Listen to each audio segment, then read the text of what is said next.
Mill says that the On Liberty is dedicated to asserting one very simple principle.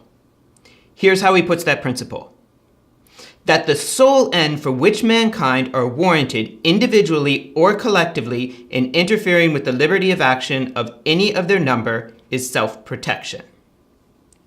So what does this mean? Well, he expands a bit on it, right? So let's listen to what he says.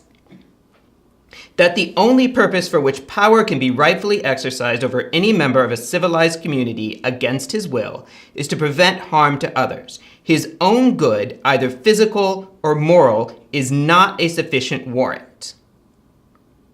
Okay. The idea here is this. Right? Society may interfere with the individual's liberty in order to protect innocent, non-consenting third parties from effects that harm them or that they do not want. Right? Society is not justified in interfering with a person's liberty for his own good, right? Unless that somehow indirectly affects other people.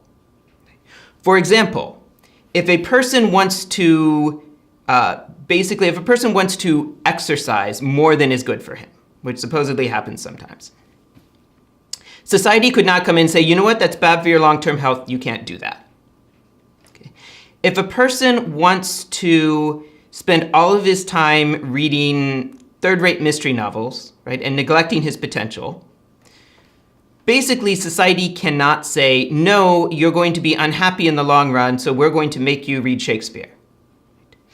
Now, if the person is spending too much time in exercise and not paying his debts, that's a different story, right? Then someone else is being harmed. He's failing in a clear duty to other people. Right? So the main idea here is that if a person's behavior only affects himself, or a group of people's behavior only affects themselves and they all consent to it, if that's the only thing at stake, then society cannot interfere with their liberty. Right? Society can only interfere with their liberty when it affects others. Right?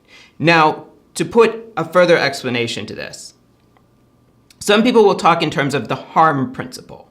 Right? So some people will phrase this by saying we can only interfere with a person's liberty if he harms others. Right?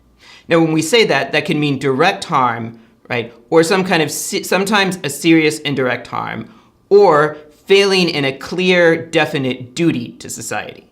Okay? So if everybody is obligated to do their part to guard against floods, right? You can be compelled to do your portion of guarding against flood if that's necessary to protect everyone in society. Right? What society cannot do is interfere with your liberty only on the grounds that you would be better off if society interfered with you.